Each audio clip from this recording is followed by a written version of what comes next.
Welcome to the Church of Mabus radio show. It's Friday night, 7:04 p.m. Central. We got Dacre Stoker here, and that's Dacre Stoker. I said it right. You Okay, I got was it saying right. it over and Absolutely. over since you told me. Then I get nervous. Like, did I just say that right? Yes, you did. Okay, that's good. But great to have you here. I'm definitely looking forward to it. Jay will be here in a second. And I guess when did you know that you were related to Bram Stoker? I mean, was it a revelation, or did you always know it in your family? Well, Jeff, I got to tell you, I was a quick learner, and it was like in the delivery room. I came out of the womb, and there was the doctor holding a crucifix, and it's like, holy jeez, there must be something going on here. But no, in all seriousness, here's the way it goes. So a little family history is needed to sort of explain the sort of landscape. So Bram was one of seven children, and his youngest brother George Stoker was my great grandfather. So I knew about George Stoker. He was actually kind of a famous guy. He was the inventor of ozone therapy. He was a doctor. He was they're all Irish, born and raised just outside of Dublin. But George was sent off to the Turco-Russian War to be like the Red Cross ambulance back in the day. This is late 1800s. He actually sent letters back to Bram that I'm convinced helped Bram decide to set the story in the Balkan region, Dracula, years later. And George actually lived with Bram while he was going through his medical training when Bram had moved to London to work in the Lyceum Theatre. So I was primarily, as a kid growing up, 10, 11, 12, I was aware of our famous great grandfather, but it was, Halloween time when people would come to the door and go, oh, the Stoker household, what's going on? Are you guys going to give us any candies or take our blood? Ha, ha, ha. And this was, Montreal, Canada. I had no idea what they were talking about. And my dad finally said, well, son, come on, I'm gonna have to tell you. So he went to our library and pulled out a book, and it was the first edition of Dracula that had been passed down from along the family lines from Bram. He gave it to his mother. He signed it to his mom. She read it. She then passed it on to another one of Bram's brothers, Richard, who moved to British Columbia, Canada, from England. And then they stayed there. He died. He passed it on to his wife. His wife signed it, and then somehow it went to my dad and on to me. And that's the first book at the about age of 12 or 13 that I looked through, the first edition of Dracula, which I'm kind of embarrassed to say I actually cut my teeth and got to know the story on a first edition signed by Bram to his mother, which is worth, hundreds of thousands of dollars. But I didn't really understand the story or get into it until I was in university, and then I chose to do a oral interpretation of literature about a particular author. That was something in an English class, and I chose to do Bram. And luckily by that time, um, two Boston College professors, McNally and Florescu, wrote a book called In Search of Dracula, and that is what really I got my best understanding of my famous relative by reading what these two professors wrote. I then became this, in college, this sort of expert in the family because I'd read the one book. And then I started, gathering other biographies. Of course, Bram didn't write an autobiography. He died in 1912. He didn't, really talk much about himself as a person because he was so caught up in being the theater manager for Henry Irving. So there's this huge void of information, not just in the family, Jeff, but also, in the sort of the world of any firsthand knowledge or firsthand source material that Bram wrote about himself and writing anything about Dracula. You've got to search for this stuff. And that's what I've been doing for the past 12 years, kind of like finding little pieces of a puzzle. And I'm joined, luckily, by many scholars who do the same thing. And it's a pretty cool community. We're into sharing. So whenever anybody finds something that helps somebody else, we all share. And one of the clearinghouses is our website, bramstokerestate.com. We put stuff that we find. Other researchers put stuff on there that they find. And it's really helpful because it helps us demystify and understand who my relative really was. So that's the short version of what I've been doing since as a kid, and then college, in the last 12 years, digging in libraries, digging in archives, different museums, finding stuff through other people as well. It's interesting about the book that you have. It reminded me of a book that an author that's been on Don Webb told me about, Forrest J. Ackerman, the guy that did Famous Monsters of Filmland, that magazine. Yep. But he has a Dracula book. Well, he's dead now, but and it had like all the autographs of like everyone that's played Dracula, like in movies, like from way back. I don't think it had the Marno or anything like that, or Shrek, or I doubt it had that one, but it had like Bela Lugosi and just all these people in it. It was pretty cool if you think about these strange historic books laying around like that, and that you have I've heard that. about that book, Jeff. Oh, okay. It's funny you say that because, my wife is really into ancestry stuff. So she's got Google alerts for all these things, anything to do with Bram Stoker, Dracula, all this stuff. And this book came up to auction. Forrest died not too many years ago, right? And it came up for auction. And I saw the image of all of these signatures. And of course, people, always give me stuff. And somebody had gotten a maybe a screenshot of that, and they photocopied it, and they gave that to me at a convention. Oh, here's something, you got to have this. Would you sign this book for me? Yeah, sure, no problem. And so I have one of those, Jeff. It's so cool to see Cool. that Ackerman was really diligent in getting guys that have played Dracula on stage as well as on screen.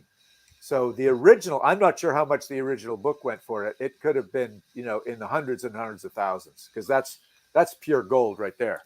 That's cool that you know about it for sure. I've always loved Dracula since I was a kid. I have a big tattoo of the Bela Lugosi Dracula carrying a woman down a mountainside. After my father passed when I was younger, I went crazy and got a tattoo, and it was Dracula. And collect a lot of things, different books and Vlad stuff, and weird Nosferatu figures. Those can get really weird and out there and outlandish. And there's even some strange Vlad ones that. I forget the company that made it, but I have one that's worth about $200 of Vlad the Impaler. So I've always been into it for sure, and love that stuff, and just the history behind Vlad and how it got intermingled, into Dracula is very fascinating. And I'm kind of curious of some of your thoughts on that, like the historical, like, I mean, how did he come across Vlad the Impaler? What's some of the history of that? Well, I'm glad you asked, because a lot of people just sort of assume things that Bram Stoker knew.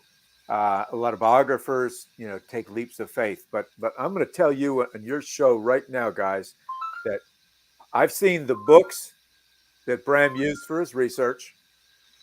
They are, it's not a mystery. They were actually books in two different locations. One in Whitby in Yorkshire. They've actually got the names of the books that he signed out. And one of them was a book by a guy called William Wilkinson, The Account of Principalities of Wallachia and Moldavia. And Bram took an excerpt from that book that mentioned the name Dracula. So, of course, I've, go on to A Books, and I purchased a reprint of that book. I didn't go buy the original for 10 grand, for about 25, $30. I just get a reprint, and I read the whole book to find out what was at Bram Stoker's disposal when he was on that holiday in Whitby in 1890 when he started writing Dracula, and what did it say about Dracula.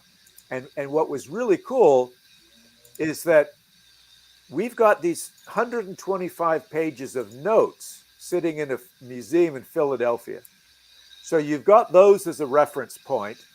And two friends of mine, Dr. Elizabeth Miller and Robert 18-Basang, two scholars who have both passed away in the last 2 years, they actually transcribed those notes and published those notes. They are a great resource if you're into this. Jeff, if you haven't already got one, unfortunately, they're out of print, so you got to go dig them up on eBay, but highly recommend Bram Stoker's Notes for Dracula. And what it actually shows is the words Bram took from the Wilkinson book and how he incorporated those into his notes and how he incorporated those into the novel.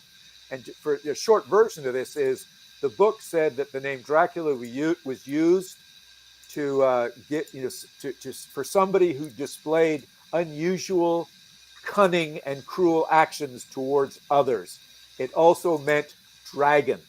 And so you look at the history, and as you know, his father, Vlad's father, was Order of the Dragon, which was sort of this early crusaders to fight off the invading Ottoman Empire. So you get a little bit of Order of the Dragon being Dracul, and he was the son of a guy who was Order of the Dragon, so they add an A at the end of his name, Dracula, and it gives for somebody who displays cruel action or cunning. In the novel, in two places, when Van Helsing is explaining to the band of heroes who this Count Dracula was, he says, and he displayed this cruel action and cunning. So he's actually taken those words right from that book and slot them in. So we know for sure, Jeffrey, that he got information there. Funnily enough, that same book was also in the London Library, that just 2 years ago, the guy who runs the fundraising for the library, Philip Spedding, contacted me and Robert Bassang, who I was working with writing an annotated Dracula, and said, guys, I've made an interesting discovery. It's a little weird, but I need you to look at this. I need your input. And when he told us this, within a week, both of us flew to London. We had to see this and help verify. And this is what it was. It was so cool that all of the 26 books that Bram had listed in the back of his notes, all his sources, they were there in the London Library, still in general circulation. And so Philip had gone through the stacks of books and pulled them out, brought them to his office, and started looking through the books. And what he saw was that somebody had made all these very conspicuous marks in the margins, underlined things, check marks, NB for nota bene, which is a kind of a shorthand for take note of this, and other weird little cryptic messages, mem. It is exactly what Bram Stoker did in his notes for Dracula. And furthermore, I was able to help verify that this was Bram's work because I was in possession. One of my cousins, Bram's great-grandsons, had loaned me a 1900 edition of Dracula that Bram used when his publisher said, would you please help me create the first paperback abridged version of Dracula? You need to cut out 30,000 words. So what you see in this book that I had, I've since given it back, but I photographed every page, was the same kind of markings and scratch outs and notes that Bram was writing in his own book that he did in the London Library books. And on top of that, two of the books that were in the library, Bram's son had donated them to the London Library after Bram had died. And guess what? Exactly the same markings in the margins. So this gives us really unequivocal evidence of what caught Bram's eye. And then if you cross-reference what was in those books to what was in his notes, and then what made it in the novel, it all is a parallel stream.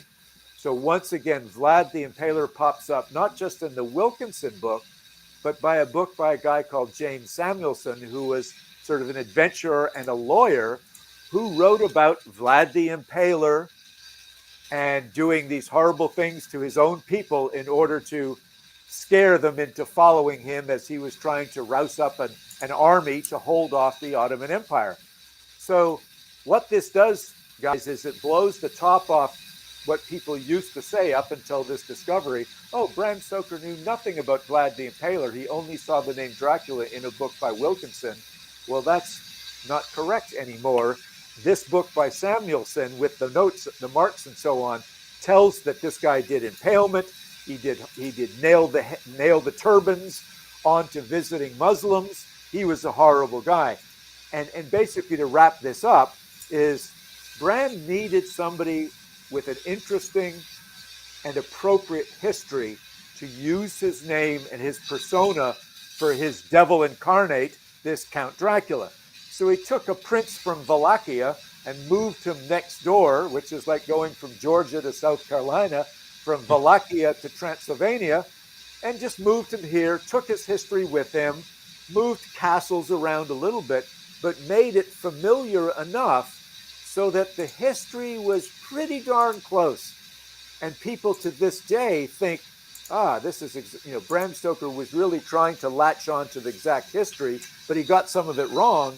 No, I have to tell you, he got it right. He was just using, because it is a fictional story after all, using it to suit his needs.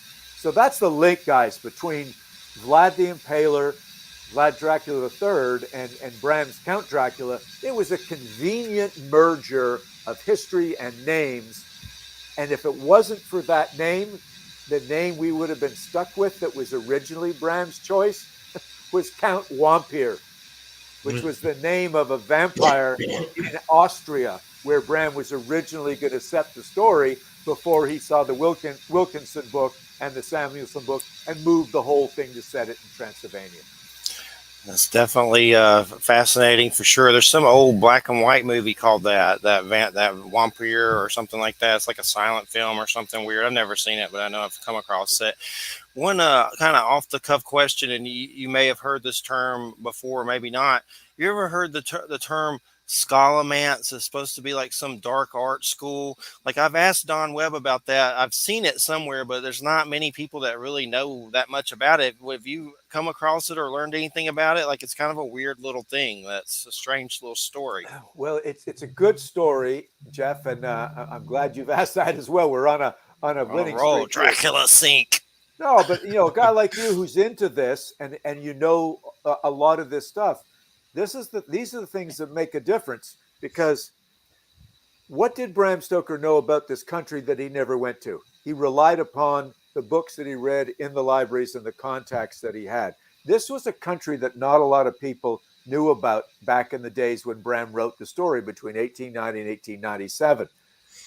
And so essentially the civilized world, London, which is the center of the universe as far as the British were concerned, where Bram was living when he wrote the story, as far as they were concerned, the civilized world ended in Budapest, Hungary. After that, it was this wild frontier heading towards the Black Sea and the Ottoman Empire. And so they just knew there was a lot of weird stuff, a lot of weird religion, mixing of culture, of superstition. Bram latched on to a Scottish lady named Emily Gerard. She lived in Jedburgh, not too far from Edinburgh. And this is wild, but bear with me. Okay. When Bram was doing his research, yet again, Oscar Wilde's mother, who Bram was quite close to, she was very interested in Irish superstition. And she was a mentor to Bram in his writing, because his father kind of poo-pooed anything creative that Bram was doing and wanted him to stick with his job as a civil servant. So he kind of gravitated to these soirees, they call them, these literary soirees. Well, Lady Jane Wilde wrote a book called Irish Folklore and Superstition, and in it, it mentions Transylvanian superstitions, and Emily Gerard wrote a book about it. So he gets this hint that Emily Gerard, the Scottish lady, has written a book about Transylvanian superstitions that include things like vampires. So that's the beginning of this chain. Guess what? In the London Library, there's this 2-volume set of books by Emily Gerard called Land Beyond the Forest. In the one interview that Bram was ever asked to give about writing Dracula by a lady named Jane Stoddard in the British Weekly, it came out 3 months after he wrote the story. She said, "Where did you get this information?" "Oh, Emily Gerard's essay, Transylvanian Superstitions, gave me a lot of information." It's now in a 2-volume book called Land Beyond the Forest. So, of course, I go and buy these books and I read up. And guess what's mentioned in there, Jeff? The Scholomance. Guess what's in Bram's notes that he extracts from her essay and her books? The way you can kill a vampire, the way a vampire is created, the way these superstitions believe vampires can get around, the referencing the term Strigoi, Nosferatu. So she has mentioned, and because Emily Gerard actually moved to Transylvania, she married a fellow who was in the Austrian-Hungarian Empire. He was a Polish cavalry officer. And she got really into not only Scottish superstition, but when she was there, Transylvanian. And she mentioned up in the mountains above Lake Hermannstadt, there is the Scholomance, the School of the Dark Arts. Well, what does Bram do? Oh, this would be perfect. I'll use this as the place for Vlad the Impaler, or whoever my Dracula is, gets turned into a vampire. So he, again, cherry picks superstitions that have a basis in Transylvania that suit his needs. And Van Helsing mentions, yes, he learned his art in the School of the Dark Arts called the Scholomance above Lake Hermannstadt, almost word for word out of the Emily Gerard book. So it's a subtle little piece, but it's the only thing in the novel Dracula that leads the reader to any kind of evidence that Bram was saying, this is where Dracula learned to become the vampire. Of course, movies, and particular Jim Hart, the screenwriter for the 92 Coppola version, he's used his own mythology, which changed the story, but it was cool. It was good. But the original is the Scholomance. And just as you said, bingo, right out of Transylvanian superstition. It's the real deal. Yeah, that's definitely fascinating. What do we know about Stoker? He had a childhood illness. What do we know about that? Strangely, not too much. Again, it goes back to the fact that he didn't leave us much information to go on. But in one book that he wrote about his famous employer and boss and friend, Henry Irving, he wrote, just 2 years after Irving died, he wrote a tell-all about it called Personal Reminiscence of Henry Irving. Now, Henry Irving would have been like nowadays George Clooney, Brad Pitt, all rolled into one, the biggest actor stud going.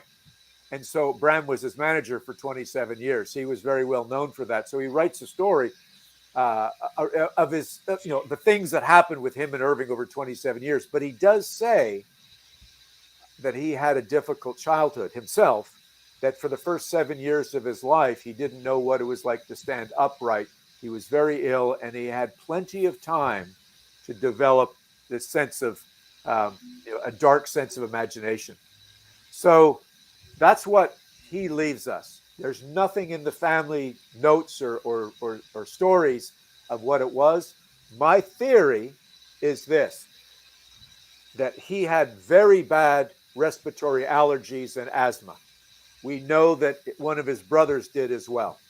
So it would make sense that he was incapacitated because they were living right on the ocean in this suburb called Clontarf.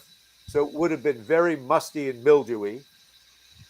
The mattresses in those days were essentially hay or straw covered in linen. So if there's any allergens floating around, they are breeding in that stuff, and your face is on it the whole time. And they did not obviously have albuterol or puffers or inhalers. And so he would have suffered from that.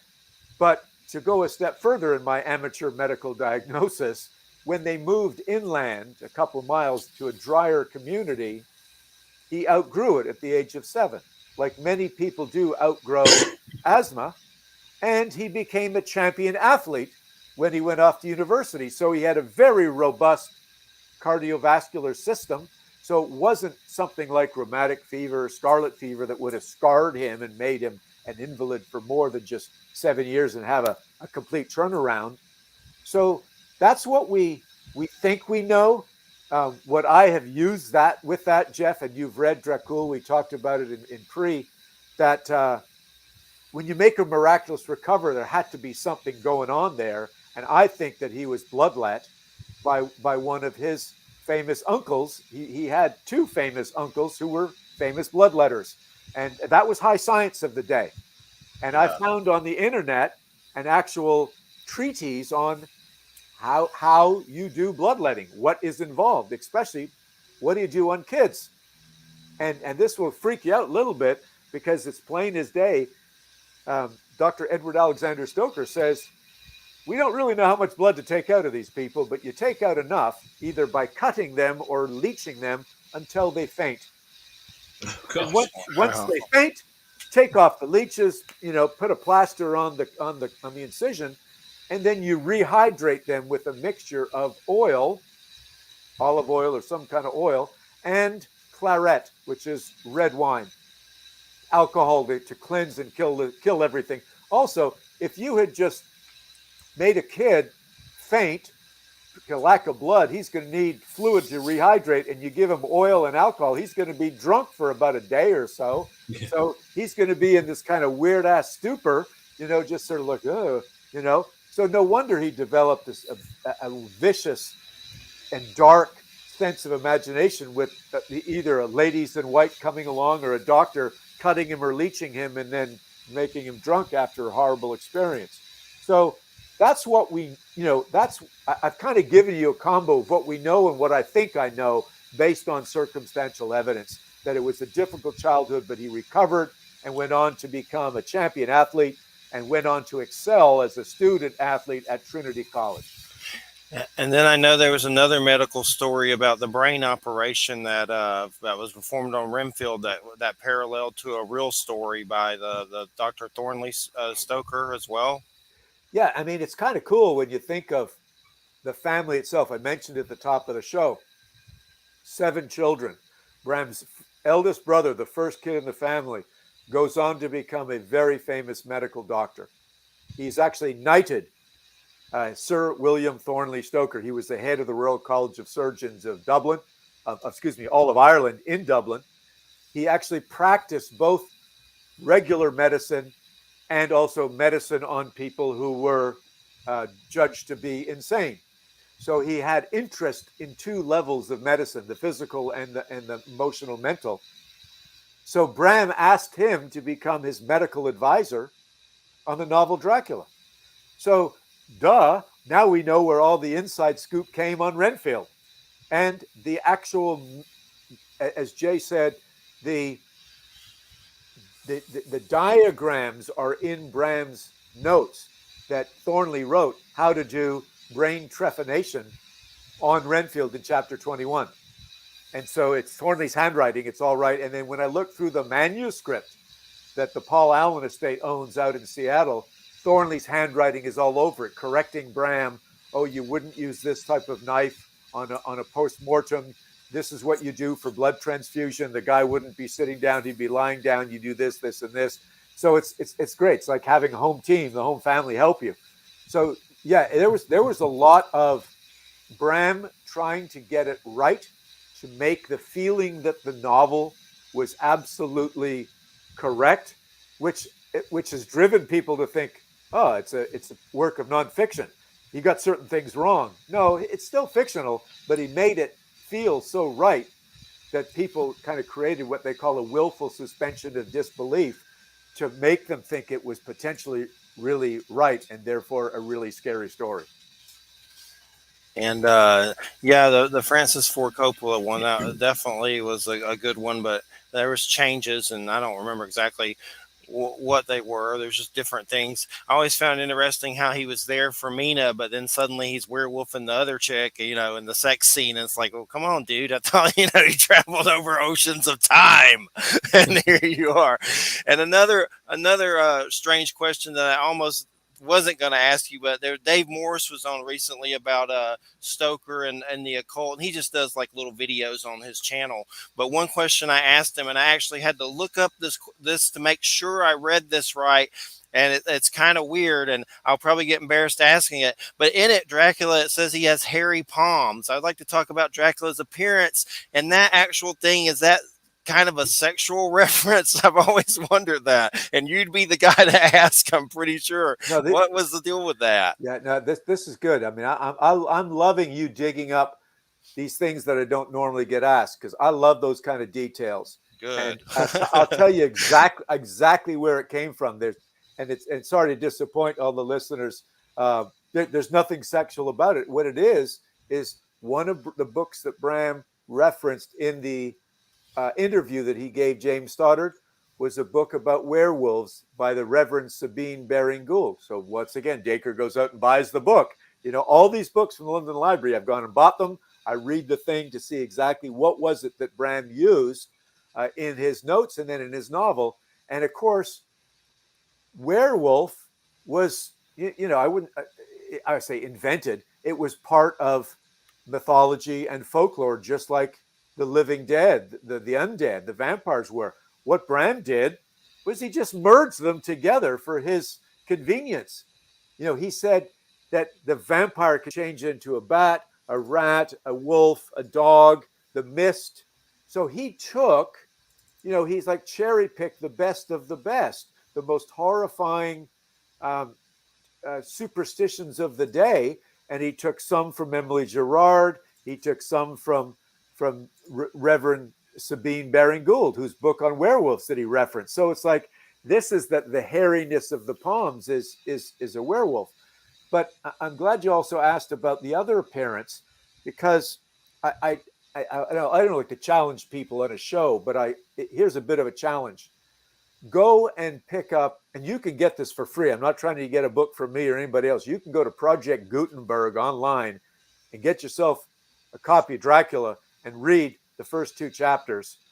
And you can see something that this is the 125th anniversary of Dracula this year. You're going to see something that's not been around for 125 years that people don't recognize. The image that Bram Stoker used when he created his persona of Dracula is not Vlad the Impaler. He used his history.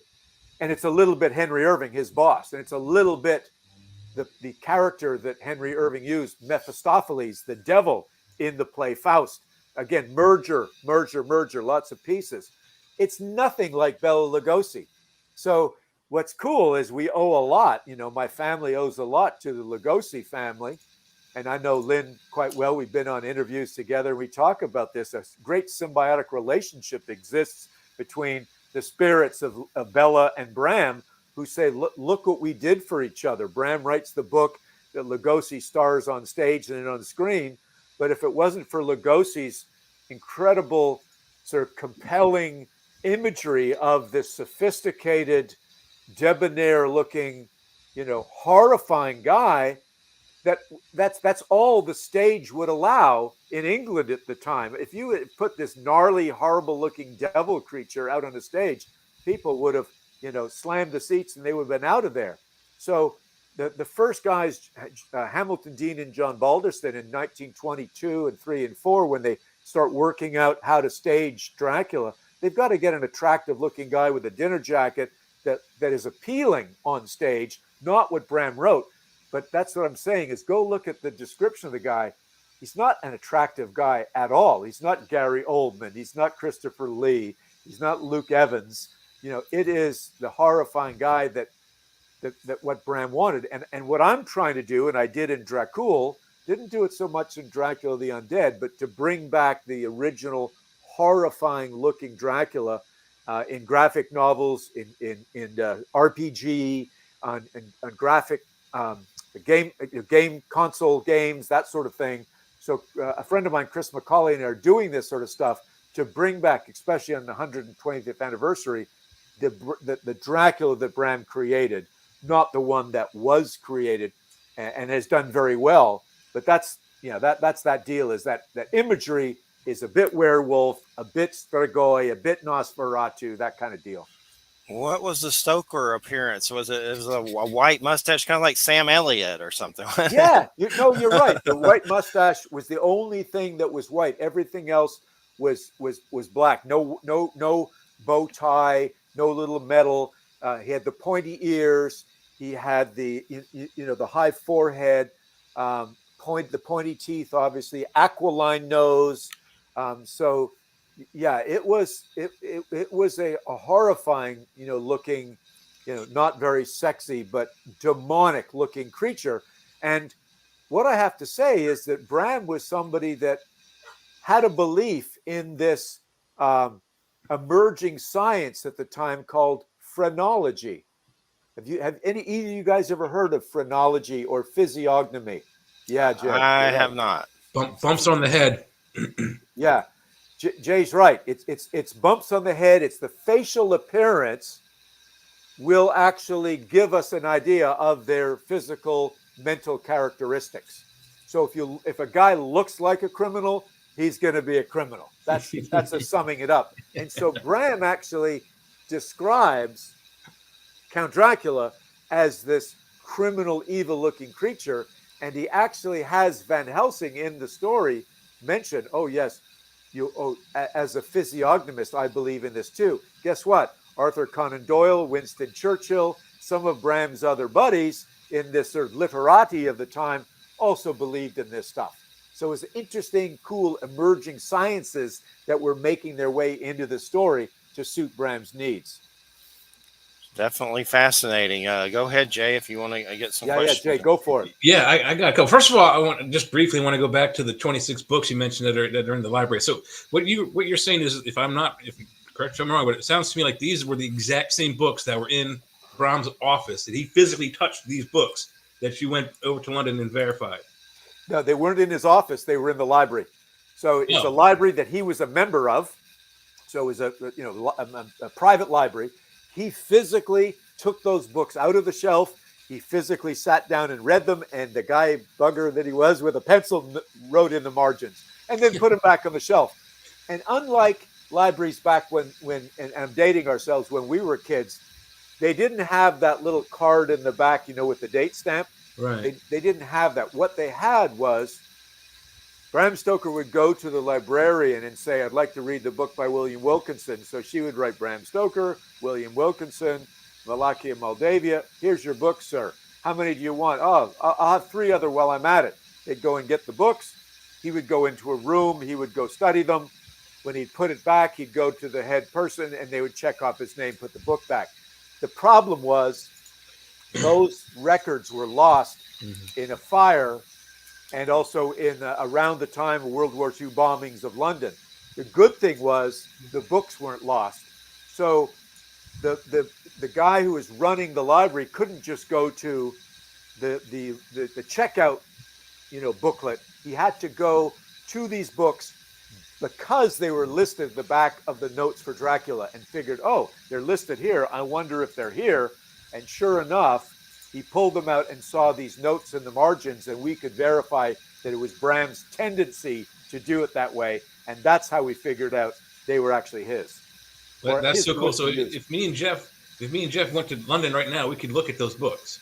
You would have, they've taken them out of general circulation, but you could go to the library and say, I'm making a request as a guest to come in and look at them. They've got them behind glass. Yeah. And they've got a display of them. But the answer is yes. But they're not stupid enough to leave them on the shelf anymore so that somebody could take it out and pinch it. I was going to say that I had to find out what was wrong, what had happened to them, because had they just left them in there, someone was going to hear this interview and jet off to London and pocket those books. So reminds me of Red Dragon eating the book. You don't want anybody doing that. He didn't eat the book. He ate the Robert Blake original painting. Yeah. That's right. Well, Jay, when I was there, I'll tell you my own little clandestine move, and I've admitted this in my lectures. I asked if I can take pictures with my iPhone of those pages with the marks. Mm-hmm. Yeah, absolutely.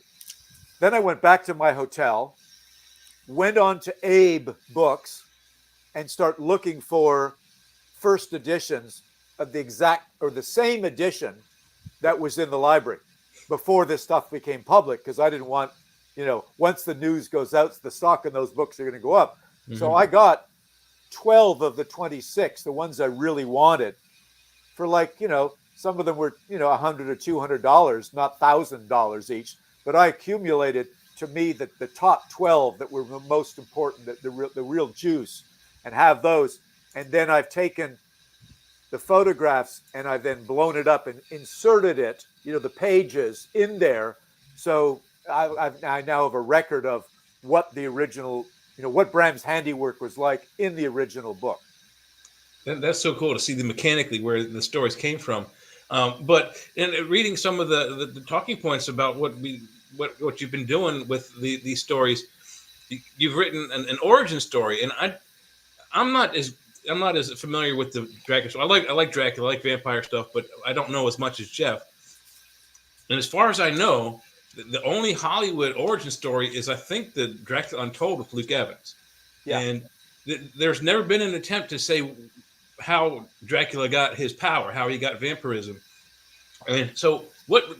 How did Bram find the origin of how people become vampires? I mean, because it seems like it's a combination of curse and disease, but that it seems that can be cured. Whereas werewolfism or lycanthropy, once you have it, there's no cure. It's like, unless you get killed. So is the origin story for these vampires, whether whether it's a disease or a curse or both, it comes from Turkey? Okay, so Or is that oversimplified? no, I know you. I appreciate your attempt to simplify it, but it unfortunately can't be done because first of all, let's just talk about. I'll put Dracula aside for a moment, which is the origin story that J.D. Barker and I did. We'll just leave that aside for a moment. What we know Bram did was read all these books that were written by people that were highly respected. Emily Gerard was respected. Her and her sister had written lots of books. Reverend Sabine Baring Gould, a couple of medical doctors, other adventurers, a lawyer. These were upstanding people that were interested enough to find superstitions, mythology, religion, and all these things from Turkey, but not just Turkey. It was also Greek Orthodox, other religions that were sort of found to be existing in this part of the world between Hungary and the Black Sea. Blam called it the melting pot of religion and superstition and folklore. And there was a lot of it. It was also a very mountainous region. It's the Carpathian Mountains, or like the Alps. And with that, you get these pockets of belief systems and high superstition that go on because of isolation and so on. You've also had plagues and communicable diseases that have ravaged through Europe starting in the 1400s and so on, when people had no idea about germ theory or communicable diseases. And what happened because of that is the church would send out the most learned men of the time, which is the priests or the military medical doctors, to find out why the heck these people in strange locations are digging up graves and impaling people and stabbing them or cutting off their heads and sticking their heads in between their legs or sticking bricks in their mouths. So, Jay, this is the beginning in real history of people needing answers for why people are dying without any God-given reason. And that is because, a disease goes around, kills one person in the family, and they're all sleeping in a close little hut. And this guy dies, and nobody knows when they bury him that all the others are infected as well, but it's going to take 2 or 3 days of incubation before the next person succumbs or shows symptoms. So they believe that this guy they just put in the ground, his soul or his self is coming out of the earth and taking the life from the others because they're now succumbing. Now there's 2 dead. And so others in the family begin to succumb to tuberculosis or whatever the heck it is. And now the towns are freaking out. They go to the priest of whatever religion, say, normally you tell us, live a good life and God will take care of us. And, it's God's will. They want more answers than that. And so they decide to take matters in their own hands. And, the guy who speaks the loudest is the shaman or the spiritualist or whatever. He says, I don't care what the priest says. We're opening up this grave and we're going to keep this body in the ground so Uncle so-and-so doesn't come out and suck the life out of others. What do they find? The most craziest thing you can imagine. A bloated-looking body, bloated because of biological gas. They have blood trickling out of the mouth and out of their nose, which is the decomposition process. In some cases, it looks like the hair has grown or the fingernails have grown. Now these uneducated people who don't understand germ theory are now convinced that this bloated body with blood dripping through the shroud has just had a big meal of blood, and they've darn well better stop him from coming out of the ground again, so they stake him or cut his head off. So this is the beginning of what Bram latched into, was people believing that the vampire was a result of some sort of curse. The mourning ritual didn't go well, something that they did wrong, like incest. So there was all these reasons that were essentially what they call, kind of cautionary tales. Right. Don't do this. You got to live a good life. Otherwise, you're going to turn into a vampire. That's the original methodology for people in the Middle Ages, through Vlad the Impaler's time, to become a vampire. In addition to that, what Jeff was asking about earlier, was Emily Gerard writes about the Cholomonts. That's what Bram latched into. Is there's a school of the dark arts up in these dark mountains where people believe that anytime there is thunder and lightning, it's the gods being pissed off at everybody, and they control the weather and they control everybody's future and so on. And so it would make sense that the devil has a school of the dark arts, and at the end he takes in 13 students, and at the end he keeps one of them as his tuition. In this case, this is how Bram's Count Dracula became a vampire.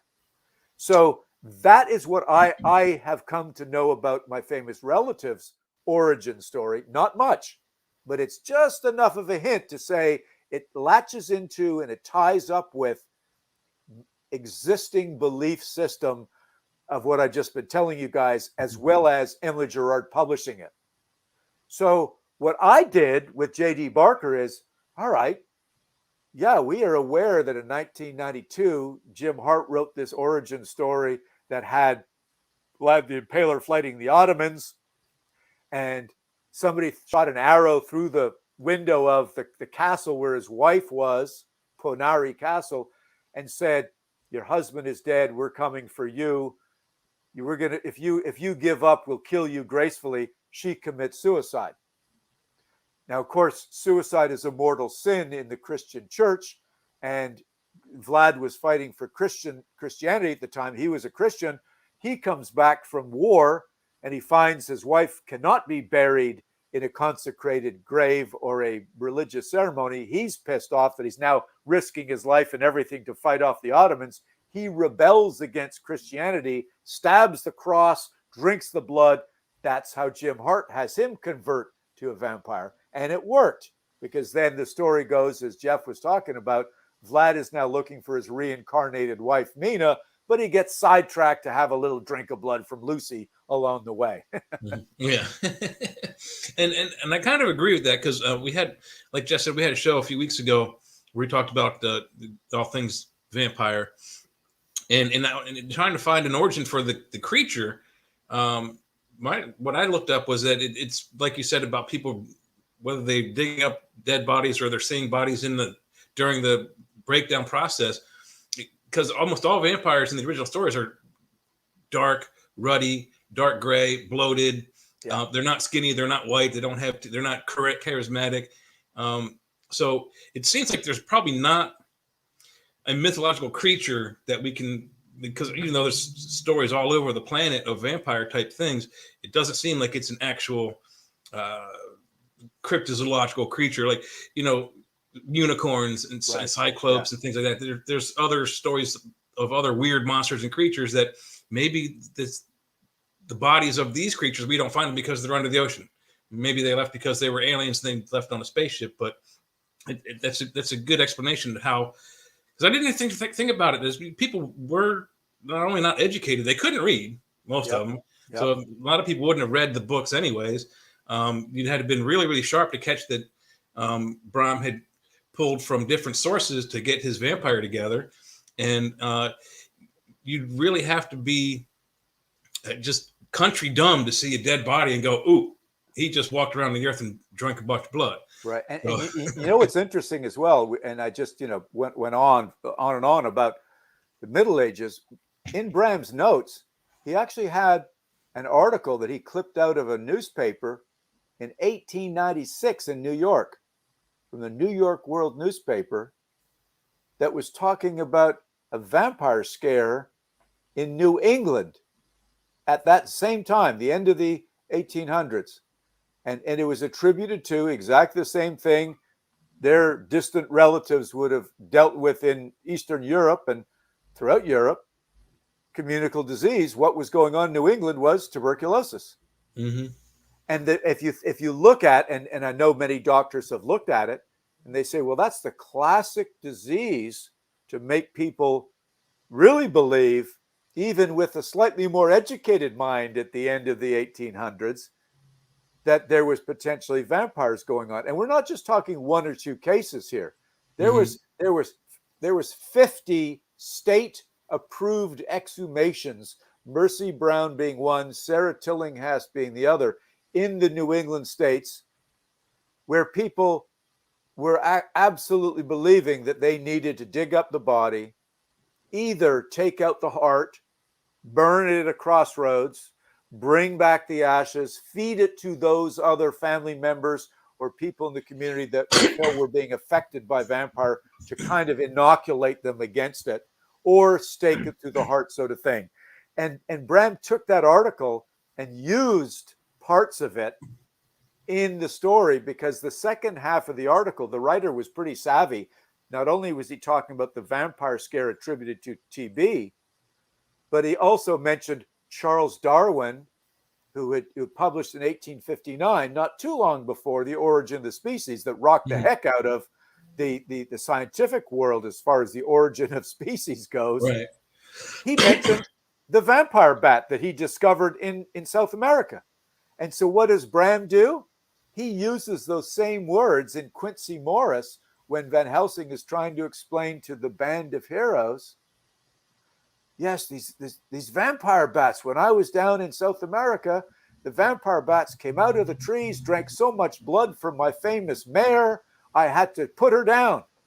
So there is no question that Bram hit pay dirt with this article. He used words from in Quincy's mouth, but he also realized, oh my gosh, if these people in 1896 believe in vampires, they're going to love my book.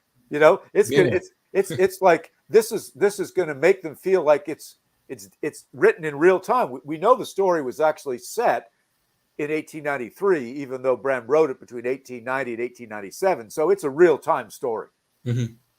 Yeah, and interesting you mentioned the tuberculosis thing, because they had the bubonic plague and other just communicable diseases. People thought that water was the main source for some of these diseases, so they didn't bathe. And had they not done the other way, bubonic plague might not have killed half the planet.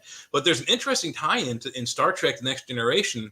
It's a 2-part episode where you've got cholera and like these space vampires who went back in time, who are snatching people's soul energy out of their bodies and using it for food for their people back in the 23rd century. So you got these guys, the typical miner, 49er miner, who's coughing up blood in the street.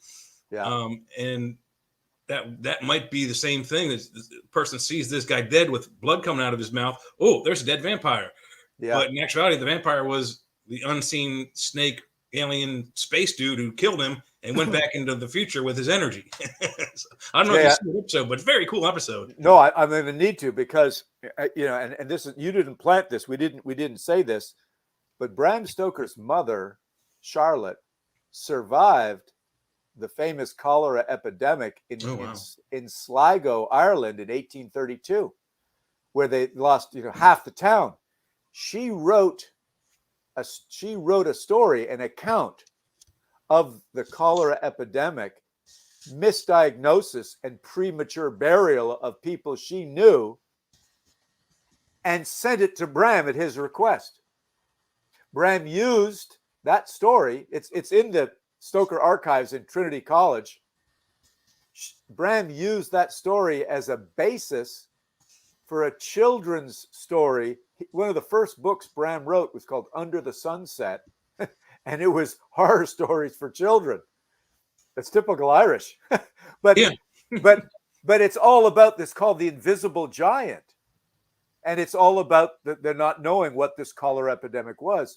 And the lore that I understand within my family is that she told Bram this story while he was infirmed, for 7 years. They had to keep the kid educated, interested, aware of stuff. He was told all kinds of cool stories of Irish folklore and mythology, but she told him the cholera story, And then years later, when she moved to France with Bram's two sisters so they could be trained in the arts, the fine arts, he asked her to type up that story and send it to him, which now exists in the Trinity College archives, its history. So there's a good tie-in of collar as well as premature burial and people dragging themselves out of the grave when they were buried prematurely. Yeah, we talked about that too. On the side, there's a little private chat screen. I typed in the Star Trek Next Generation episode Times Arrow Parts 1 and 2. I don't remember which season it is, but if you look those two episodes up, it's a really, really good show. And there's a guy, I can't remember the actor's name, that plays a spot on Samuel Clemens, Mark Twain. He's dead on Mark Twain. And he's a great character throughout the show. So check it out, definitely. Now, one thing I definitely wanted to talk to you about, and we brought up quite a few things that I've already written notes on, and we talked about the origin of how Vlad Dracul became Dracula, but there are several different ways to become a vampire. So you mentioned one, he drinks in that movie, Jim Hart, you said? He drinks blood. In the Lost Boys, they make a person a vampire by having them drink blood.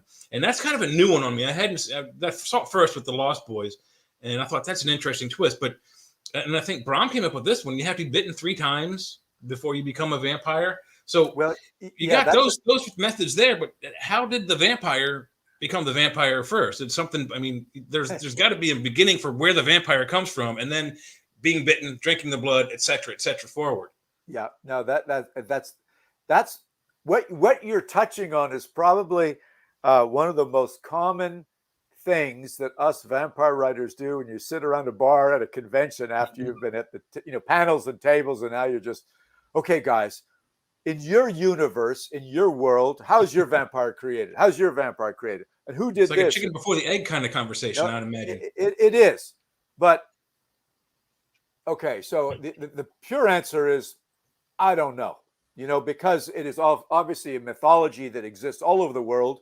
Bram mentioned 13 countries in this Jane Starr interview, and who knows for sure is one better than the other, because it's all in some people's minds about communicable diseases, what it is, what disfigurement you may have become a vampire. Who the heck knows? But the point is, you got cool movies like one of you guys mentioned the Luke Evans movie Untold. I think that was very cool. You've got this guy who says, I need to be powerful, all powerful, to protect my people against this huge force, the Ottoman Empire. I'm going to take one for the team, and I'm going to crawl up this mountainside and go visit this horrible, gnarly guy and go through this ritual and get converted, and that's it. That's a cool conversion story. Then you've got things like Bram Stoker, who's got Mina, who gets bitten one time and she drinks blood. Lucy has to get drained of blood a few times. And so as she gets drained, we never know if Lucy ever drinks any of Count Dracula's blood. All we know is that she got drained and she was being refilled or topped up by, the mortal guys, but obviously wasn't doing the trick, and she eventually succumbed. But we don't know if when she succumbed, did she actually have to get vampire blood to turn her? So I in a funny way, Jay, I think Bram Stoker, because he was such a realist and set his story in such realistic terms, I think he purposely did not include the definitive way in his universe to create conversion from mortal to immortal. I think he wanted to leave it nebulous so people couldn't call him on it, because he had so much actual medicine in the story that even in the days, somebody like one of his brothers, my great-granduncle being one of the doctors, and then Thornley was one, and there was even one more, they could have sat him down and said, no, there's no way that could work. And look, back in the day, they didn't even know about blood typing. They did blood transfusions, out of thin air. It wasn't too long before 1890, when this story was starting to be written, that they were doing blood transfusions from pigs and dogs into people. So, I hate to be a guy that's shirking the question, I don't think there's a definitive answer anywhere, because there's nobody that actually was ground zero. If you look at John Polidori's book, The Vampire, you look at Carmilla, you look at Varney the Vampire, they all came before Bram. Would they be the ones you look at and say they've got the definitive right to say this is how the vampire is formed? Bram Stoker, does he have the right to say no? It's his way, because I think they all recognize that it's in myth, and in myth we've got some wiggle room. Yeah, and there's what they call retconning in like Hollywood. There's a lot of weird things that happen in almost any TV show that they come up on a conundrum like, well, how did this happen if that happened? And they go back and say, oh, well, this happened in the years past. We didn't talk about it. So that's what he thought about is, I don't have to do the origin story. Somewhere down the road, someone's going to do it for me. And then we can go, oh, well, this is how it happened before Dracula became Dracula. This is how he got those powers. So that's interesting. And there are so many different stories of the vampire. I don't like all of them, to be honest with you. I cringe at those shiny vampires, the ones with Robert Pattinson in them. I don't know if you've watched those, but it's kind of creepy. I don't really care for that kind of love story between vampires and werewolves. Some of the underworld stuff where there's vampires versus werewolves is kind of okay, but it seems to me, and you talked about this earlier in the show, and I've played Dungeons and Dragons throughout my entire college career. Vampires are a big monster in that game world, and they have power over wolves. They can create, they can change into wolves and cats and bats and cloud of mist, but they can also summon hundreds of rats, tens or thousands of rats, hundreds of bats, 1 or 2 to 7 werewolves or wolves, and they can also control. So it would seem to me in the underworld universe where they get vampire versus werewolf, the vampire would go, "Hey, you stop, heal," and end of story. But that would make that wouldn't make for what? How many episodes? How many different shows? 5 or 6 of them. Yeah. And we wouldn't get to see Kate Beckinsale in that pretty cool outfit. That would be a shame. And that skin tight thing, that was I have to say. The eye candy aspect is probably why those movies moved forward. I would think so. And the same with the Mila Jovovich movies that she did, like the zombie stuff in. She's a beautiful lady, but I think she's a horrible actress. And the movie she did with the zombies is just gut wrenching. And I know there were some things that I wanted to ask about. I know there's a story about you going to Transylvania and you had an emergency situation. How many times have you been to Transylvania? Well, Jeffrey, sorry. First thing is, okay, you're going to have to come with me someday. I go on a fairly regular basis. I think I've now been there 10 or 11 times. I started going on research. I've been there now leading tours. I've been invited by the government to sometimes to help them understand how to do proper tourism related to vampires and not make it cheesy and so on. Been over there to be guests at festivals. Right now I'm working with a company called Experience Transylvania. 2 sisters, both of them from the city of Sibiu in Transylvania. And one of them is married to a Swedish guy. She lives in Stockholm, and they run the company from there. But we do take tours of, 8, 10, 12, 15, 20 people and bring them to places associated with both Vlad the Impaler, so the Vlad history, and then the Count Dracula history and where they merge together. So I'm pretty knowledgeable of the place, and I've made a really good effort so that I can understand what Bram Stoker knew, having never gone there, but I can also understand the issues that people talk about when they go, "Oh God, it's your famous relative that turned our national hero into a Hollywood icon." Please. I say, no, not really. It's not only us, but it's all the movies, all the stage plays, and so on. But when they see that what I'm trying to do is set the record straight. And kind of like I did again, top of the show, where did Bram get the information about Vlad? Who was Vlad? What castles did Vlad actually stay in? It was Ponari Castle and Targoviste and born in Sigishwara. Let's go there and see his story. Has nothing to do with Vlad at Dracula, but let's go to those places as well. They're a couple 100 miles apart. But answering your question, Jeff, about my somewhat emergency situation, I'll try to give you the Reader's Digest version because this thing could go on. But Okay. here's what happened. In about 2015 or 16, a buddy of mine, again a researcher, was looking through Bram Stoker's notes. His name was Hans de Roos, and noticed that right in front of all of us who've been looking at this stuff since the 60s, not me, for instance, but I've been looking at it for 10 years, and I didn't notice these two numerical markings in the page, along with some names of rivers and mountains. It turns out when this guy looked into it, that this was two lines of longitude and latitude. He's got long and lat. We should have known, but they were pointed to a location in the Saudi Arabian desert.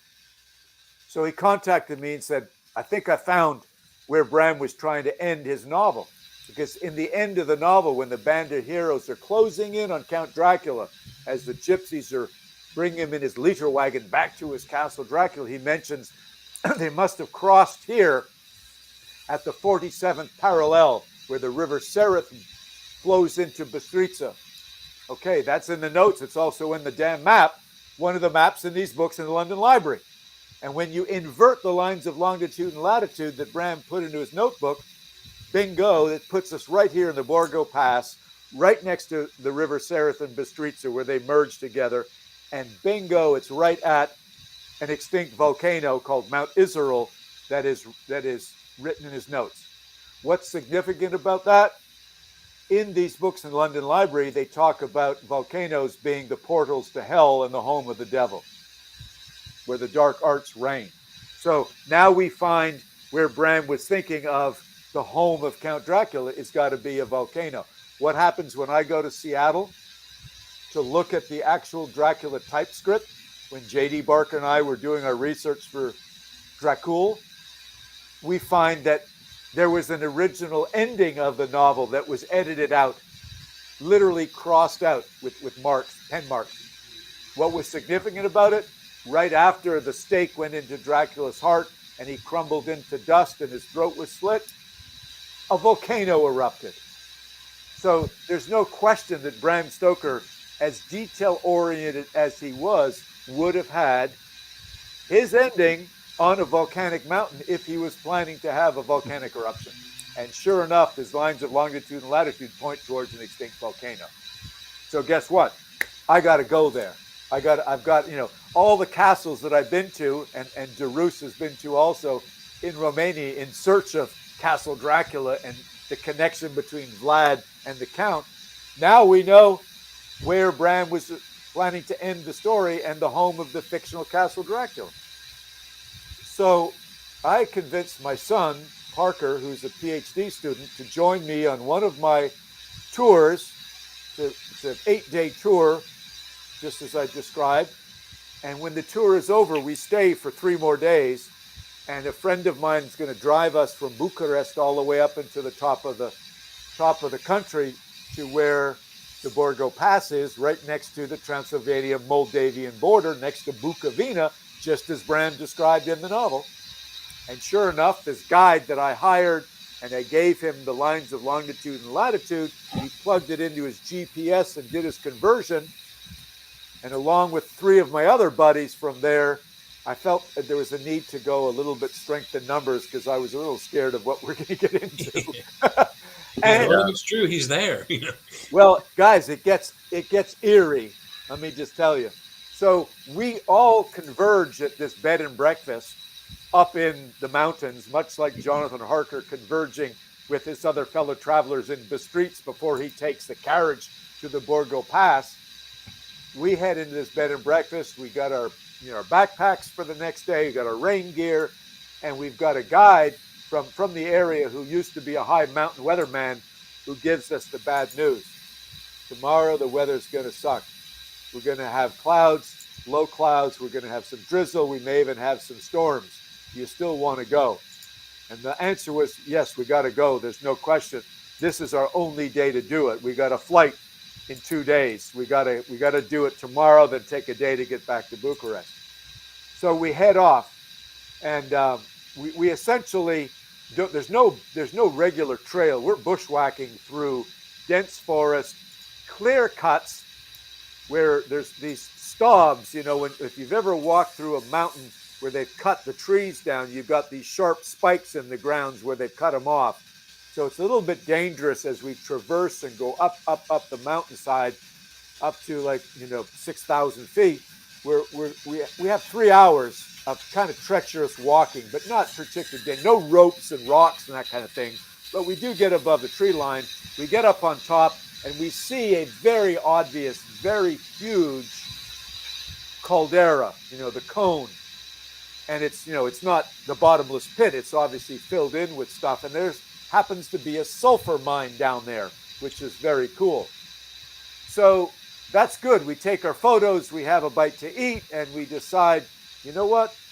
We shouldn't go back down the way we just came up, because as our guide said, and I'm an outdoorsman, I've been hiking all my life and stuff, more accidents happen going down a slippery slope, especially with spikes, than they do going up. We really should go another way down. It could be dangerous. And with that, we have thunder in the distance. And the guide says, well, let's look at the map. We can go around the cone and there's a road. And it might take us a couple hours to get there, but it'll be much safer. And we all say, yeah, that makes sense. The downside is we're up on top of these mountain ledges and the storms are starting to roll in. We hear thunder, we see lightning way far away, but we got a couple hours head start and we get to this road 5 hours later. So we've been now 8 hours on this trek. It's hard going. The visibility is next to nothing. And we have a decision to make. We think we can make it down, and we look at the map and we kind of extrapolate. We think it's about 10 miles walking down this road. And we're second guessing, God, maybe we should have taken our chances on getting impaled on the way down. But instead we say, you know what? We're going up, because our guide, being a former high mountain weatherman, he says, there's a weather station up here. We can seek refuge in there if we need to. We can spend the night. It won't be the most comfortable thing, but at least we're not in electrical storms and so on. And I'm looking at my son going, my God, if there's not a Jonathan Harker moment, buddy, this is it. And we're going to be okay. And we get to this mountain weather station, and the guy comes out, this young guy, and he gives our guide an endless amount of grief. What the heck are you doing? This is you're so stupid to be putting these guys at risk. There's electricity in the air. Get in here. We don't have any blankets for you guys. Take off your wet clothes and stand by the heater. It's your lucky day, because I got a friend who's coming up sometime in the next hour or so bringing me supplies. Maybe he can help you out. So right out of the movies, in about 30 minutes, these two gnarly guys get out of like a Romanian 1950s Ford Bronco and pull out polinka. They pull out bread, smoked fat, and cheese, and all this Romanian going back and forth saying, can you help these guys? And I'm like gathering all of our Romanian money called lei. We can bribe them, whatever it takes. Let's just get the heck out of here. And he goes, oh, I will save you guys. But first we drink, which is typical Eastern European. But first we drink. So he lays out the food, the smoked fat, the pork, the cheese, the bread, and pours this stuff. And I'm sorry if there's any Romanians listening. Polinka is this plum brandy, like 110 proof. It's like nails going down your throat. Brutal stuff. But it's also very rude to not drink it when it's put in front of you, especially if he's going to rescue your butt. Yeah. So we're all here. Now, to make life more interesting, the guide and one of my buddies who's got the two cars, they simply do putting the liquor next to their lips. That's okay if you're a driver, because they've got really strict driving rules there. 1 DUI, no driving for the rest of your life. Wow. So it's like a little touch to the lips. And then they pass it to me or my son. We got to drink because we're not driving and we don't want to be rude. The stuff is horrible, but me and my son are getting hammered now for the next half an hour as all these toasts are going on. And the guide finally tells the rescuer, oh, but this is the great grandnephew and great great grandnephew of Bram Stoker. We've discovered the fictional home of Castle Dracula. More Palinka starts to flow, and the guy begins to tell us, you guys, where did you come from? We said, from America. No, no, you fools. Where did you come from today? Oh, this bed and breakfast over here. And this is all translated. So we're getting it softened from our guide. He said, if you had only stayed at my bed and breakfast, you would have had an easy 4-hour walk up a gentle trail to this location. Instead, we made it really tough on ourselves, and we did get up there. But the story is great. He did drive us down. My son and I would just have to say, our stomachs weren't resting easy that day, because bouncing all the way down the back of this Romanian Ford Bronco. And on the way down, I was a little loopy. So I said, and what about the sulfur mine that we saw over there? Oh, you want to see the sulfur mine, he says in Romania. Yeah, let's go there, because it just happened that the other guy in the vehicle with him was a retired sulfur miner from this mine that was shut down in 92. But the coolest thing, guys, was revealed.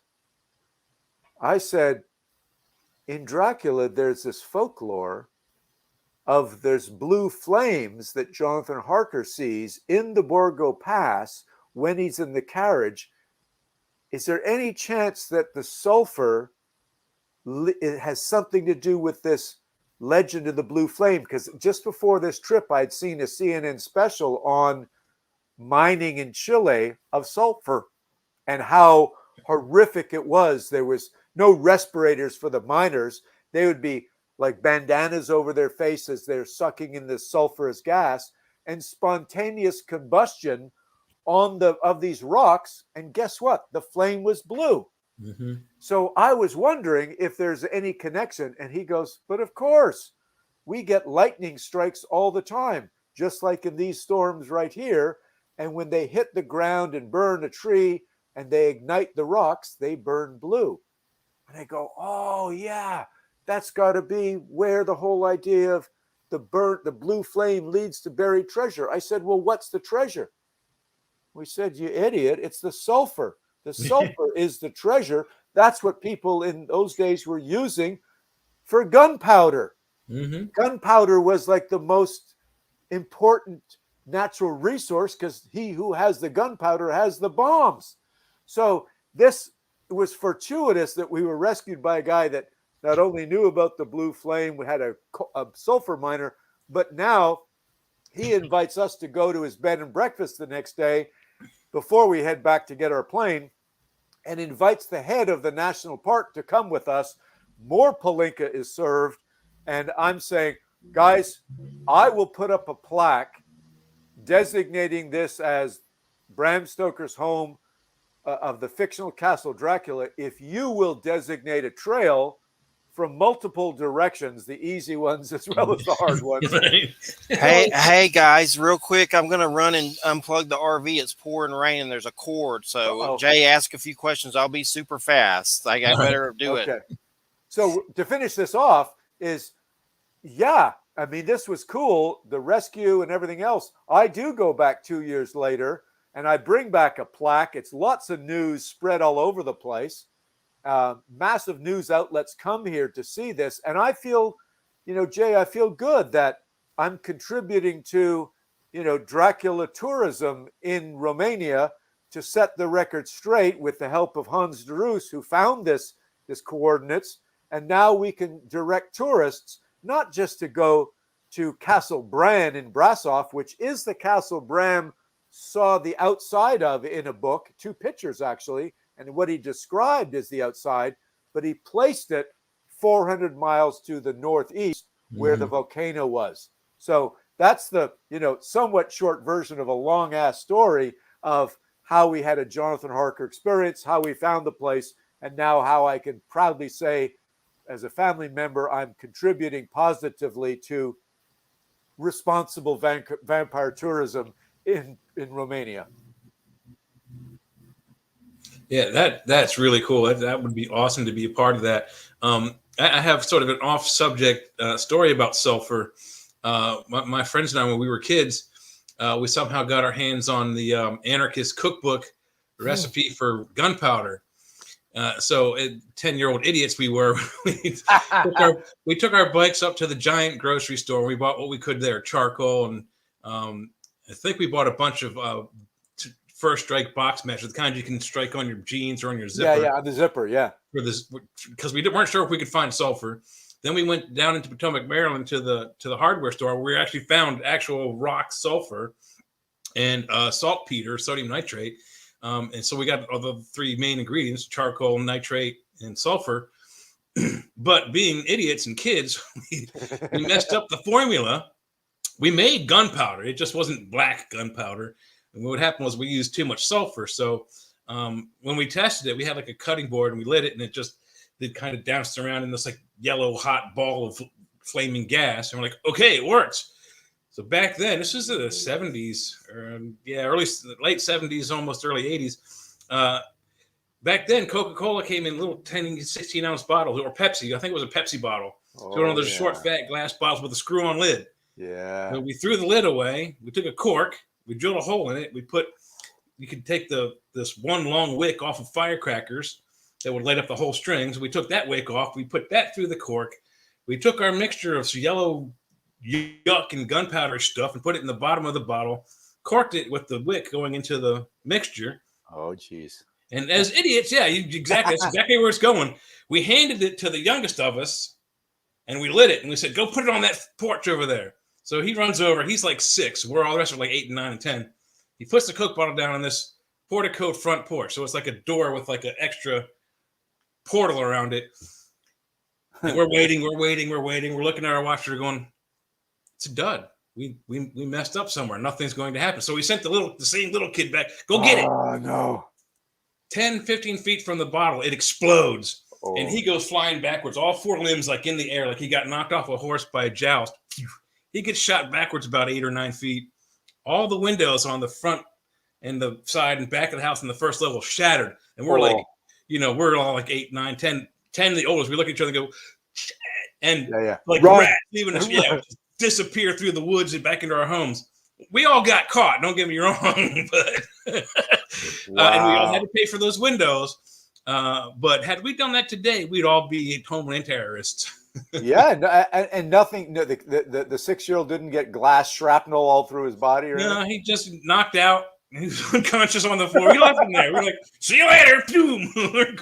His brother, the house we did in was him and his brother's house. We made the mixture in their garage.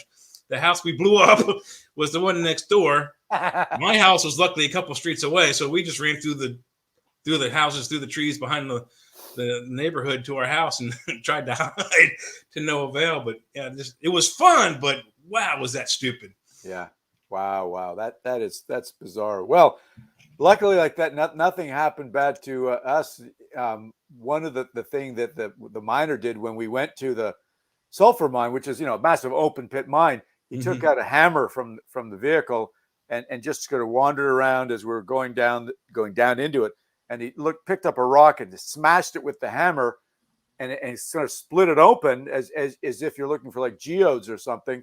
Mm-hmm. And there was a piece of sulfur. They took out a Bic lighter and just ignited it, and it just burned a blue flame. It was so cool. Under those circumstances, we were wet, we were cold. I was a little drunk. We wanted to get back to the car, but to be able to say, here I am in freaking Transylvania, storm Harker-esque experience, and I got this sulfur miner showing me the origin of the blue flame that worked its way into folklore that my great-granduncle put into Dracula. That was so cool. That is really cool to find those kinds of origins and like key things to the book was written 125 years ago. Yeah. So that's fantastic research.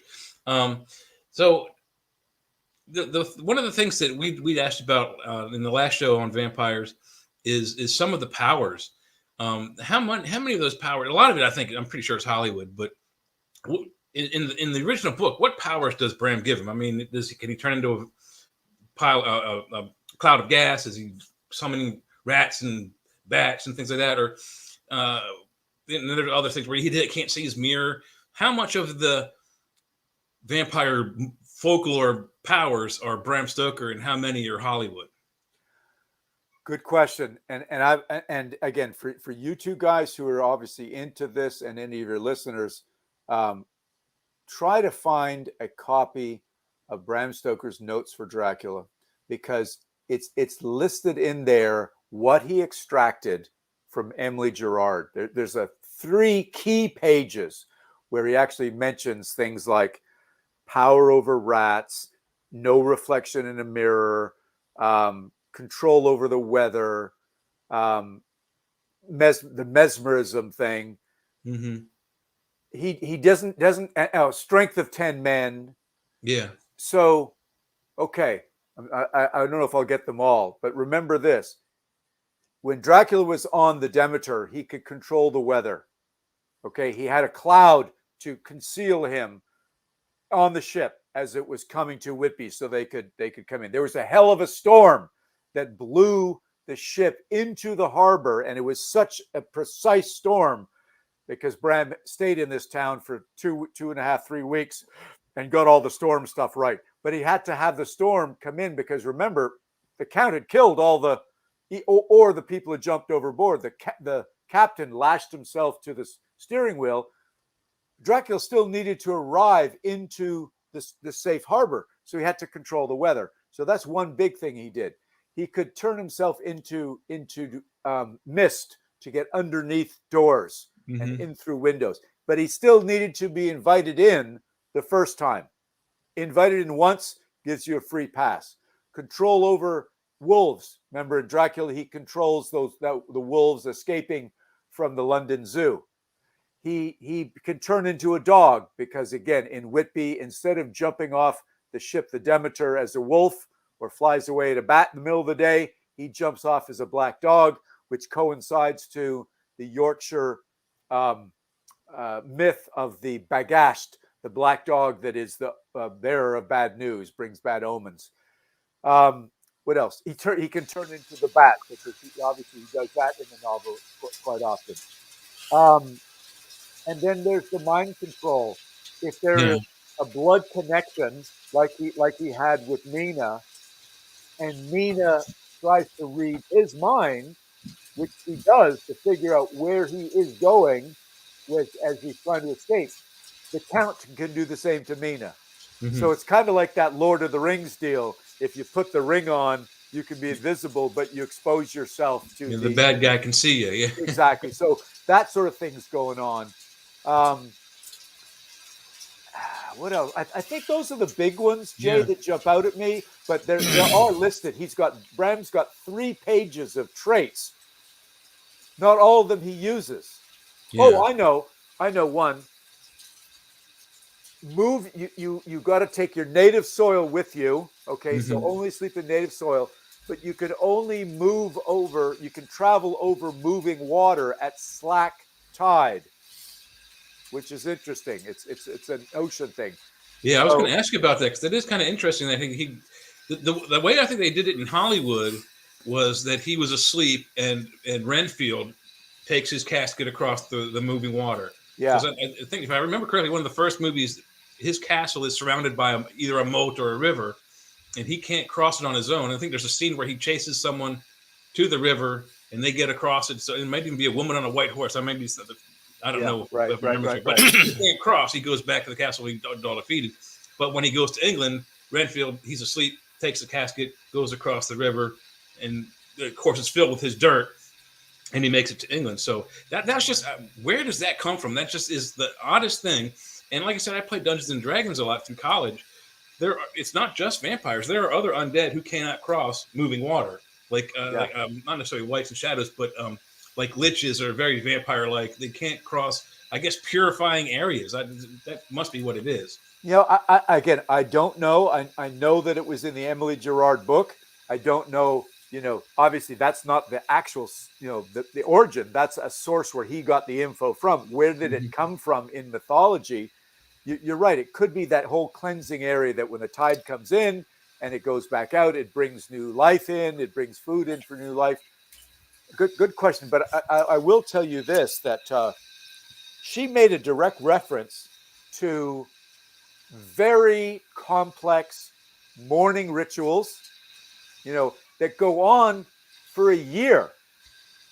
Somebody dies in the family. It's not, okay, a week and you sit with the body and you do some flowers and you eat some food. There are things you do periodically over the course of a year.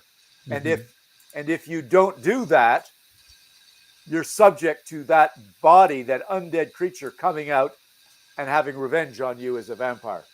So it's obviously a cautionary tale. It's a control issue, to say, hey, look, your husband dies. Don't go, jump in bed with the next guy, 3 weeks later. You got a whole year of this crap to go through, which is a control element, like a lot of religion is.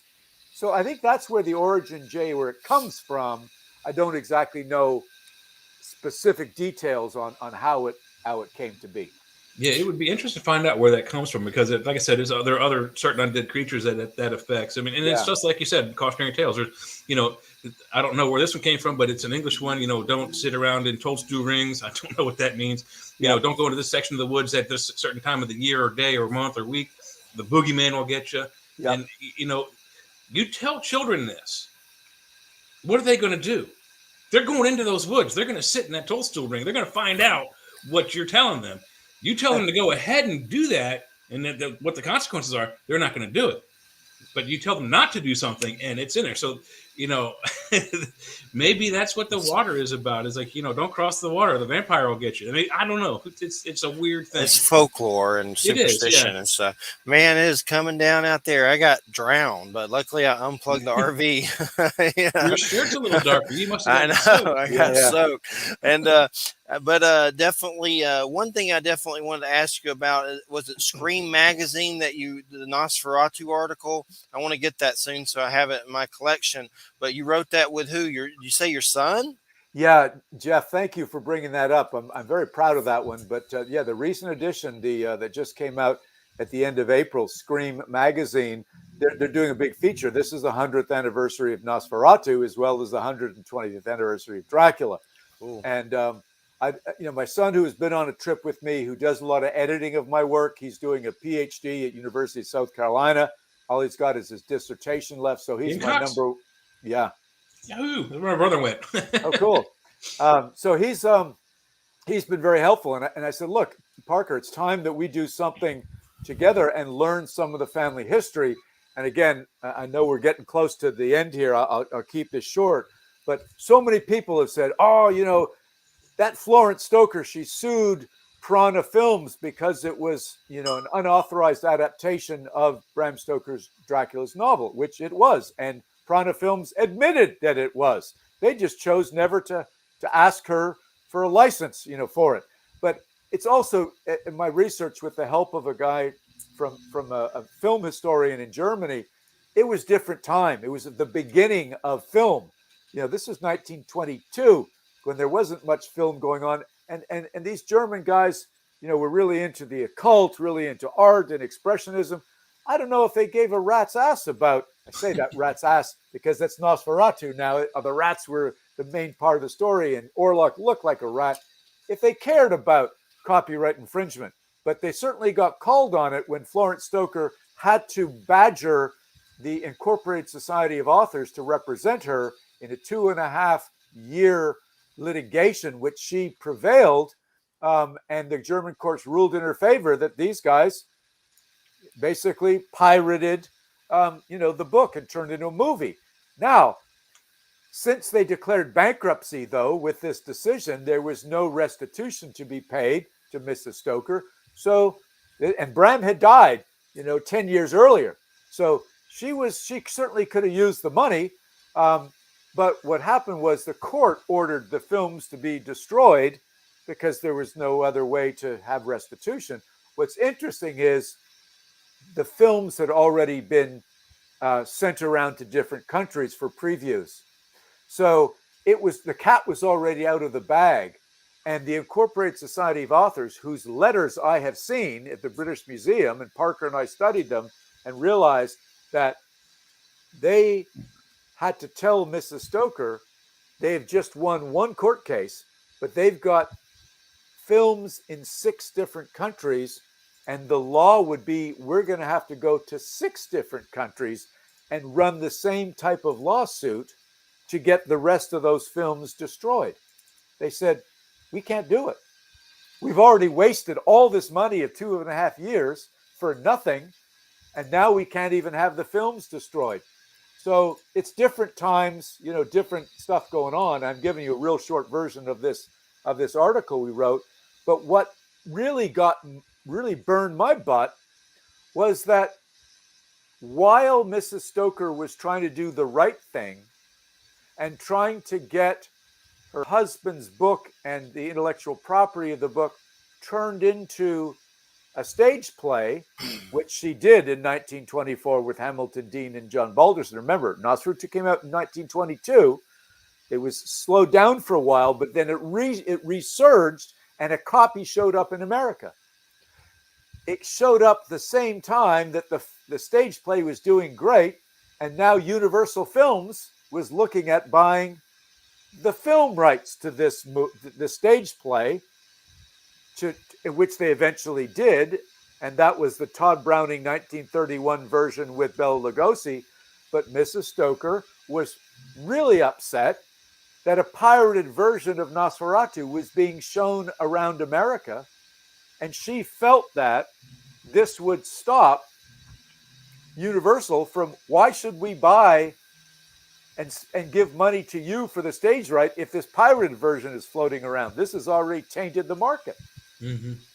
Or maybe, well, we'll just go and make our own and not have to pay you because nothing happened the first time around.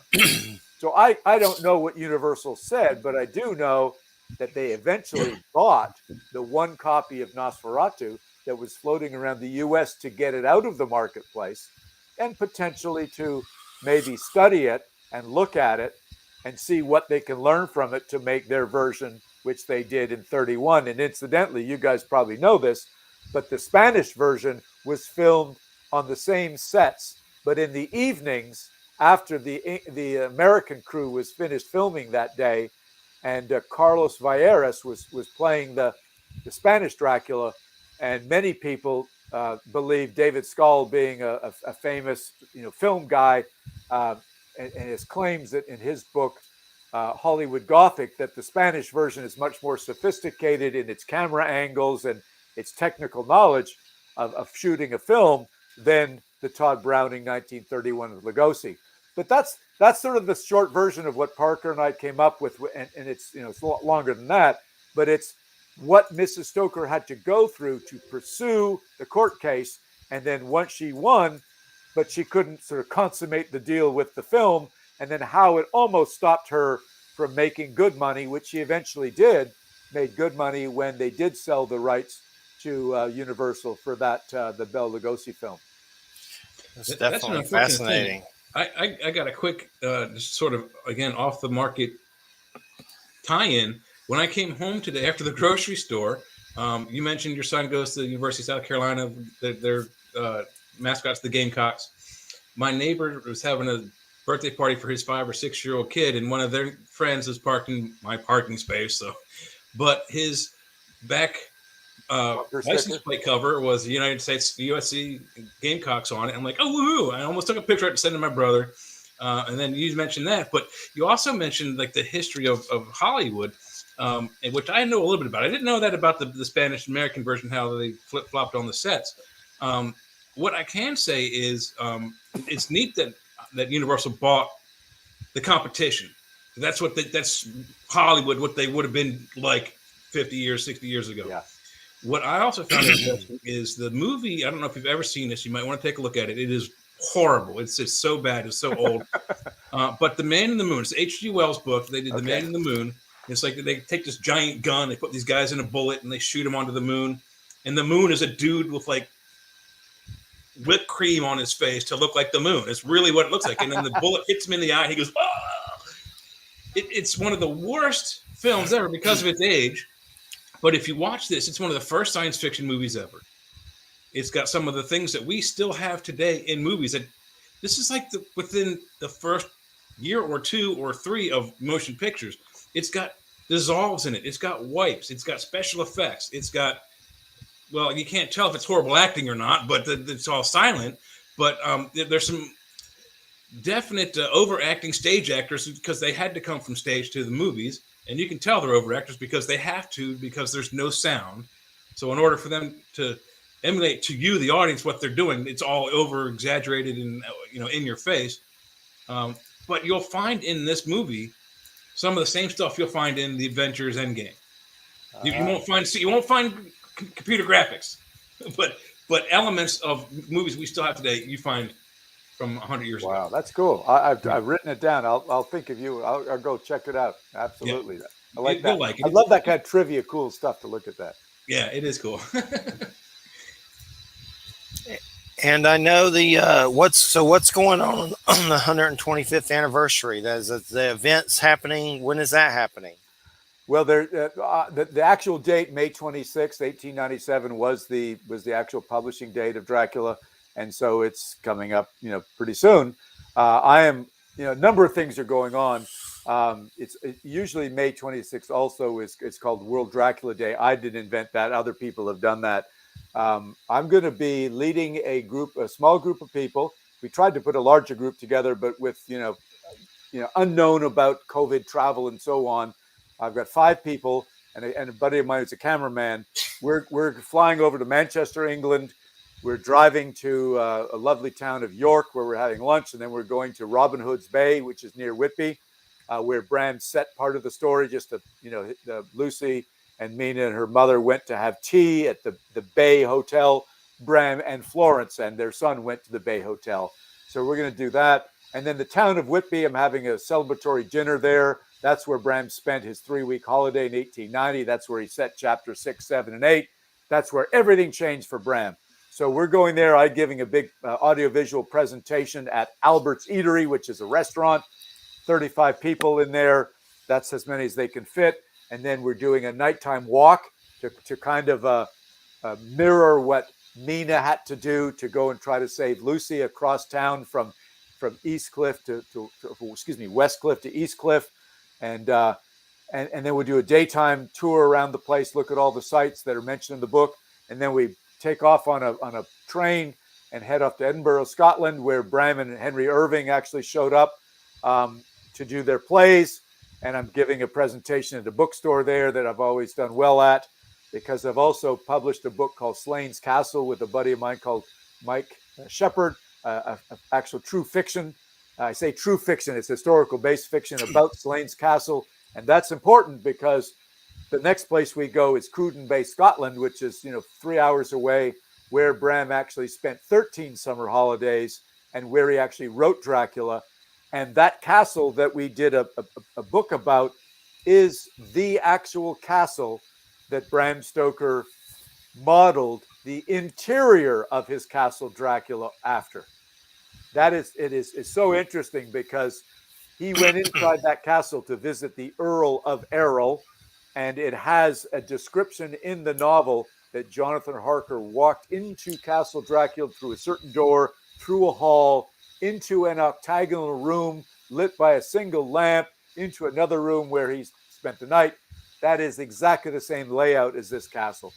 So if you can imagine, as I said at an hour and 40 minutes ago, Bram was into merging his characters to make his Count Dracula. He did the same with his castles. A little bit of the exterior of Bran Castle in Brasov, the interior of Slane's Castle, put it together and shoved it on top of a volcano in Transylvania. That's how it all came to be. So we're going to be in that town on May 26th. There's actually a big civic reception. And much like I did on the top of Mount Israel, I'm going to be unveiling a plaque that I've donated showing all the places in the Cruden Bay area where Bram stayed, the different hotels that he stayed in, the different houses that he rented, the different spots that he sat and wrote his book. We know that for a fact. He's mentioned this because he also wrote 2 other books while he was there, The Mystery of the Sea and The Water's Mouth, besides Dracula. So we're going to be right at ground zero on May 26th. I also know that English Heritage is going to be trying to break the Guinness's Book of Records the most people dressed as a vampire at Whitby Abbey in Whitby while I'm in Cruden Bay. I can't be in two places at once.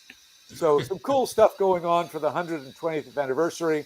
I've also got, I come back. I'm going to be in Charleston, South Carolina. I'm going to be in different conventions throughout the year, kind of telling the story on how the story was written, how it was researched, how it's been merged into stage play and movies. So big year for me, and really, really glad you guys were interested enough to ask me all about these questions, because I love talking about it, as you can tell.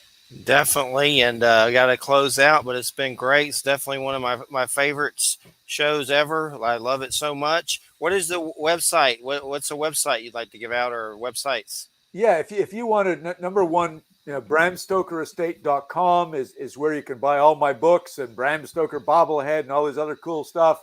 It's also got lots of information about the family and Bram as well. DacreStoker.com is my own personal website. I don't keep it up to date as much as I should, but I do Facebook, Dacre Stoker author. So come visit me there. I love to talk to people, and I also periodically post all the conventions that I'm going to be at, and shows like this one that I'm going to be on. So yeah, guys, thank you for hosting me. It's been a pleasure, especially since both of you have done really good research and have really good interest into this story. I love telling people about it, as you guys can tell. If you got enough time, I've actually got one more cool. Tell it fast, Jay. Okay. We got not that much time. You're in South Carolina. I went to school in Savannah, Georgia, and when I first went down there in '93, there was a resident vampire, an older gentleman who worked at the 7-Eleven. He walked around during the daytime dressed as Dracula, and there was a Renfield who had bugs all over him. He had wrenches, he had flies on string that would fly around him. So it was a weird city, but I love that place. So they're both probably dead by now, but I just thought you thought that would. Did you ever go to the Pirate's House restaurant? I never went to eat there, but I walked by it plenty of times. Yes, that's where my wife was working there before she moved up to Aiken, where I grabbed her and married her. Cool. It's haunted. I know. Okay. Listen, that's why I told you about it, because it's Nice. got some cool stuff. So, Jeff, I know you got to jump. Thank you guys very, very much. I appreciate it. And I'd hope to go to Transylvania one year. I've never been on a plane, but for that, I would wing it. That would be a cool thing to do. Check that. Also, there's a Bram Stoker Books a Million special Funko Pop. I don't know if you've seen that, but it's on eBay. You better grab it if you can get a hold of it. It's there. I've seen it, but I have to promote my invention better. Bram Stoker bobblehead that I actually made. Which is actually a licensed product. Unfortunately, the Funko did not license with us, which kind of irritates. But this is the Bram bobblehead, licensed by the Bram Stoker Estate. I'll have to check that out for sure. I like that. And it really does bobble. And we've got the right color. But I've got the Funko one too. But I gotta be true to the guy. I understand. I'll have to check that out. Very cool. We appreciate it so much. We'll have to get you back. It's definitely a favorite show. Thanks so much. Take care. Appreciate your time. Okay. All right, everybody. We'll see you next week. Shamanism. So we love those shows. Take care, everybody. Have a good weekend. I'm going to watch The Northman later. I'm looking forward to that for sure. I know that guy's supposed to do a Nosferatu sometime. That guy that did The Witch and The Lighthouse. Crazy. He does weird movies, but they're really good. Take care, everybody. Have a good weekend. Good night, everybody. Good night.